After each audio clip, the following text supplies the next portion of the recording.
Hello everyone and welcome to another episode of MC Eternal. How are you guys doing today? How's life? You do the intro and then you have to go to sleep. In between the episodes I did update the pack and our diamond farm is useless. Because unfortunately in order to submit diamond blocks, we need to unlock the entire introduction chapter. Which is going to take some time. Because unfortunately I never focused on the quests and now it's going to bite me in the face. I also worked a little bit on our base. It's nothing very fancy and I just wanted to finish the facade and everything. So for the moment it looks like this. It's not that terrible. I can live with that. In any case, this is our auto crafting setup, so it does not have to be anything complicated. I also added 2 more rooms so that I have a place to work and I have a place to sleep. And do Thaumcraft. I was hoping that we would be able to start today's episode by doing a little bit of Thaumcraft because I want to make use of our wizard tower over there, or magical tower or whatever it's called, and I thought it's a good idea to put our arcane infusion altar on the top. I have already completed most of the research and the grindy parts of cameras, so we don't have to do any of those. We just have to discover a few things like instability, get some void seeds, and make causality collapsers. Not in that order, obviously, but we just need to set up a few devices. And I found the most beautiful thing in Minecraft. Look. This is amazing. It's from Midnight, but I don't know what it does. I can eat it apparently.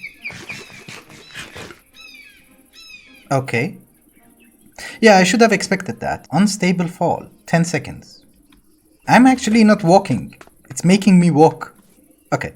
It stopped. There is also a green unstable fruit which does the same thing and doesn't do anything to me. I'm actually not going to spend any time on trying to stabilize this guy using candles, skulls or whatever, because once we discover instability I can make stabilizers and those are much more efficient than using skulls apparently, since we discovered that in FTB Revelation. So I want it to be unstable so that I can discover instability. You're done, right? You just need this. Yeah, I'm going to put the essential smeltery here so that we can have the warded jars over here. And this way I can put our crucible over here and try to automate it with these. And you also need Silas Mundus. You are facing the correct way, right? So this guy gets the filling essential transfusers and this guy requires the emptying one. I think that's correct. And of course, 1 everfull urn. So if we put the jars here, they should be in range of the altar and these guys. And they look weird. The first thing that we're going to try and craft using our arcane infusion is the boots of the traveler. So let me gather some essential and then I'll be right back. Yes, perfect. I have set in the recipe, we have all the essential that we're going to need and all we have to do is to activate you. And one more time. I don't mind it to be unstable a bit, but this has such a minor instability that I don't even think that we will get there. Even with negligible instability we managed to unlock this one, so that is good, and we also got our boots. I think. What did I do wrong? Oh, I needed one more. Dangerously unstable. For a boot. It's okay, because for me this was the important part. You might be thinking to yourself that Lash messed up the recipe, he cannot make the boots of the traveler. No, I did that on purpose so that we would be able to discover instability so that I can make stabilizers and redstone inlays so that our arcane infuser will be completely stable. And I might have forgotten to put enchanted fabric. There you go. You see? I can do infusion. Oh, that's not the way out. For some reason I'm not taking fall damage. I was wondering where are all the mobs. They're down there. Okay. I go sleep. Yes, sleeping is good. The thing is I have lost my sword and my pickaxe to Thaumcraft research. It takes away some of your items and I was not paying attention. So I lost my dragon steel sword and my dragon steel pickaxe and my dragon steel shovel. I'm very happy about that. Anyhow, what I want to do today is that I want to be able to make a causality collapser so that I would be able to close down a rift, get a few void seeds and make void metal. The problem is we need to smelt down a lot of essentials and unfortunately this chunk is already full of flux. It's not full of flux, but if I smelt down all the essentials we will get a rift on pier and I don't want that. Apparently an item has been added to the game which is called a flux condenser. It's not very expensive, so I might make it. I made the condenser, but it's slightly confusing, so I need to provide this guy with some sort of essentia, and the essentia that I get the most is Terra, so it has to be provided from the side, and I think that's how it should be, and then I will get Vitium from the bottom. So I add another pipe, and you. And then we're going to need lattices. And you go on the top? Oh, you are working. And you're giving me Vitium. You can add more lattices and it will do it faster, but apparently the cost of Essentia will go higher and the flux is going lower. Okay, that's good. Yeah, but it's incredibly slow. Very slow. You can add more lattices, but they're expensive. And the conversion rate seems to be 5:1, so we're using 5 Terra so that we will get 1 Vitium. It's not the best, but you know, if it works, it works. You know, one of the reasons that we're gaining a lot of flux than usual is because I made auxiliary venting ports and I did not attach them. And I've been carrying it in my inventory for the past half an hour. So now it should work better. I forgot to mention that the whole reason that I'm trying to do all of this is that I want to get a few gadgets and gizmos from Thaumcraft, which you will see in a moment. But in any case, I have gathered all the ingredients that we're going to need to make one causality collapser. We're going to need more, but I need to craft more, so for now, one will do. And let's hope nothing goes wrong. Very stable, very good, very good. This has high instability and it's still very stable. And I think we're done? Yes. We have it. Let us go and make a new rift. Oh, I already have a rift. It's in the water, so it's probably not gonna work. And this is how you make a mess. It's a useful mess. It literally grew at my feet. I was standing right over there, but it's okay. We throw it, and we should have some void seeds. Yes. Very good. If we examine this, we should unlock a new chapter. Yes. Eldritch. Alright guys, I have unlocked the Eldritch tab and I have completed all the research so I can get all the gizmos that I want. But I just wanted to explain to you how to get to the Eldritch tab so that if you want to do it yourself, you will also not be very confused. One of the first things that you need to discover is warp. And you will discover this anyway if you do Thaumcraft research, because there are forbidden knowledges which if you research them, you will get a little bit of warp. And if you don't have enough warp, you will not be able to see the occultist. But if you want to increase your warp, just eat zombie brain. It's delicious. Yummy. Once you have enough warp, just go to a desert and there is a high chance that you will be able to spot a crimson cult portal. And if you kill all of them, there is a high chance that you will get a crimson rite. If you scan this, you will be able to unlock Eldritch. And for the Eldritch, you're going to need Void Seed. In order to get Void Seeds, you're going to need to discover Flux. And you will discover Flux anyway, because if you play with the Crucible or the Essentia Smelter, they will release Flux in the chunk. Once you release enough Flux into the chunk, you would be able to summon a Rift. And you can close that Rift using a Causality Collapser, and that will provide you with Void Seeds, which will unlock the Eldritch tab. And then you can make Void Metal and all the gizmos. And now that we have everything, let me craft a few items, then I will see you right back. I wanted to get into Thaumcraft and finish Eldritch this episode because I actually want to get into Vampirism and turn myself into a vampire. And I thought, a vampire is not a knight in shining armor. A vampire is a creepy guy in a cloak. And I wanted my cloak back. Hello. And I'm trying to be evil, but I'm having a banana split as food. So, yeah. Oh, and by the way, I did mention that I lost my dragon steel sword as well. That was a mistake. I actually left it here, but I did lose my pickaxe and my shovel. And this is why I made the primal crusher. And I have warp. And warp is not something to be worried about, because if you don't play with Thaumcraft for maybe 20 minutes and get rid of your armor, you should be fine. One more thing that I want from Thaumcraft is the Crimson Blade. Normally you cannot craft this, and it used to be a rare drop from a boss, but the thing is, in this mod pack, you can get it from a loot chest, and there's a 12.5% chance. So let us buy some loot chests and see how lucky we are. It wasn't that expensive anyway, that's 5,000 coins. Oh, we already got it. Oh, I already got it on the first try. And the rest are empty. Okay. That was a waste. Oh, and I forgot to mention that in order to make the Primal Crusher, you're going to need a Primordial Pearl or a Primordial Node. There is a very rare chance that one of those rifts will drop it, and I only got one node, and I use it in order to make the Primal Crusher. And we can put you here. Before I forget, the Boots of the Traveler that we made today lets you walk really fast or run really fast, and also jump really high. Look. And it also gives you Depth Strider, but it does not work on its own, and you need to charge it on a recharge pedestal. The Primal Crusher is basically a hammer, so it will do a 3x3, and it's also an excavator. And if you hold shift, it will just do one block. The sword also gives you sapping, which means that it will give weakness to every mob that you hit. And the armor is basically just normal armor, which also gives you a V discount. And it looks cool. And now that we have done all of this, let's do some enchantments. And I was thinking of doing an enchantment using Botanical, because it does not consume the book. And if I'm not wrong, this should be the structure. And if I right click with my Wand of the Forest, we have the enchantment. And of course I have to get the books. These guys showed up. Hello.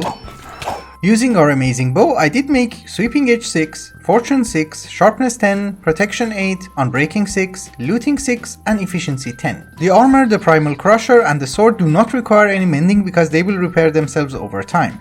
But the boots require mending. So I'm actually going to start with the blade. We put you here, and then we add the books. So Sweeping Edge goes here, Unbreaking, Looting, and Sharpness. And if I use the Wand of the Forest, you should start enchanting. Yeah? Oh, cool! This is so nice. That is a beautiful animation. I love mana. How much mana do you need? Because this is expensive. Yeah, I think it's done. Yep, it should be done. So we got all the enchantments, we did not use any of the books, and we did not use experience. We did use quite a bit of mana, and we do not have any more mana tablets. Okay, that's fine. This might come as a bit of a shock to you, but using so many items that give you warp might not have been the smartest idea. Maybe we have to take a bath. I think let us start with the salt, because they are slightly cheaper. And if something goes wrong, I don't lose much. I'm also thinking that maybe we take all of our essential smelteries down there and just make a hole so that the essentials can reach the infusion altar, because up here everything looks really messy. It's almost done. So it tells you that you should toss it in water, but it does not tell you how big the water should be. I'm thinking 1, are you being dissolved? Oh yeah, I can take a bath. So we are safe for 27 minutes. That is good. So as it turns out, it's not very difficult to be turned into a vampire. I can either be bitten by one, which social distancing and so on and so forth, so we're not gonna do that, or you can make a syringe, and if you combine it with fangs, you will get this one, and you have to inject yourself. So apparently you will get a potion effect and you have to wait 1 Minecraft day. Okay, I can wait. So our guard got shot by a skeleton. Nice, you shall also be missed. I think I just turned into a vampire and I cannot stay outside in the sun. We're going to make a new bed and we're going to put it here. This is so cool. So now it should be nighttime? Yes. Haha, we are brothers. He likes me. Probably. We cannot eat food anymore and I need to find blood. So right now I'm a level 1 vampire. I do not have any special abilities and the only special ability that I have is that I will die in the sun. So we need to level up. And according to the book, I'm going to need an altar of inspiration. And we need to fill it in with blood. I don't see the blood. I got the blood bottles from vampires, so I did not farm them in a very special way. And I think I just have to right click. So we should be level 2. Yes, we are level 2. And now I can unlock night vision. Yes, we have night vision. Now that we have night vision, we should go and find some food. And I should probably be careful of vampire hunters because I don't think they will like me. I can drink your blood, right? Oh, I'm stuck. So can I drink blood? And he died. I'm guessing this is not how you drink blood. Oh, I can drink this. Okay. So I cannot drink blood from you? I'm almost home. I'm almost home. I think in the shadows you should be fine, right? Yeah, so this is very confusing. I cannot suck blood directly. The book was slightly confusing, but I think I know how it works. Exactly like that. So your first drink should be from an animal, a mob. And you just hold the button and you will drink blood. So the default key is V, but I set it to something else. And once you had your first blood, you can drink it from villagers. And there was a creeper. And whenever your thirst bar is full, if you drink more blood, you will fill in the bottles. You see, I have a lot of blood bottles. And for leveling up, the price goes exponentially higher. The first time it was 40 units of blood, now it's 70. And we have 72. So we can level up. And now that I'm tier 3, I can unlock regeneration. I gathered 100 units of blood and now we should be able to level up one more time. And this one should give me the ability to be a bat and fly. Okay, so I can toggle actions and turn into a bat, which apparently I'm flying. Oh, this is so nice. Can I open doors? Yes. Oops. Yeah, I can't go out during the day.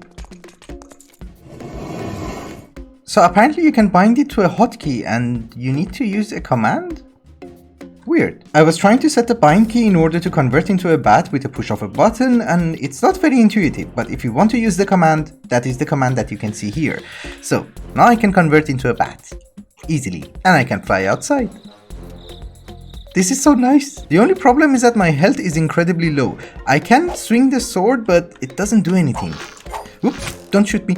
I was also hoping that we would be able to go to the midnight dimension and gather a few blocks so that I can start working here, because we need to think about food, and I need to make a farm.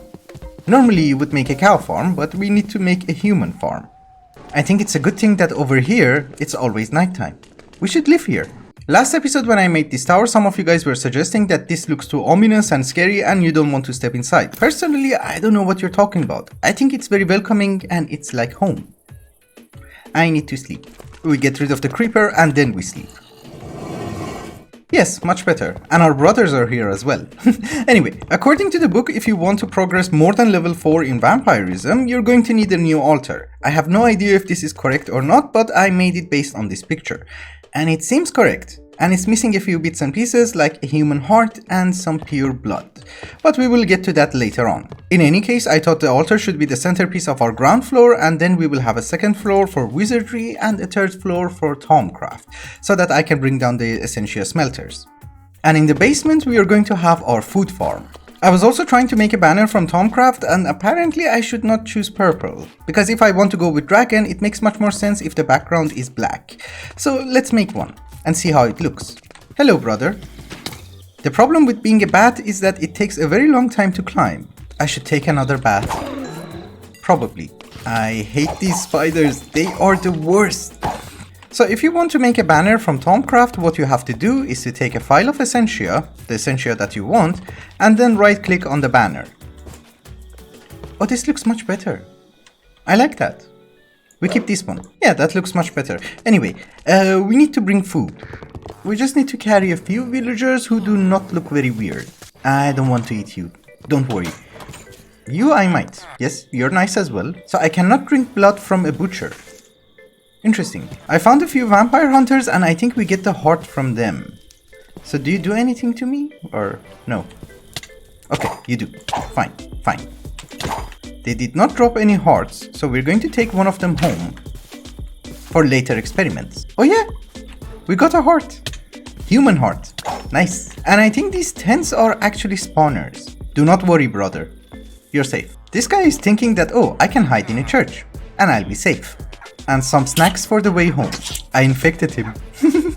Over at our basement, I have prepared a very small area so that we can host 12 villagers, and I should just be very careful not to drink their blood too much. Because otherwise they will be converted and I don't know if I can drink their blood.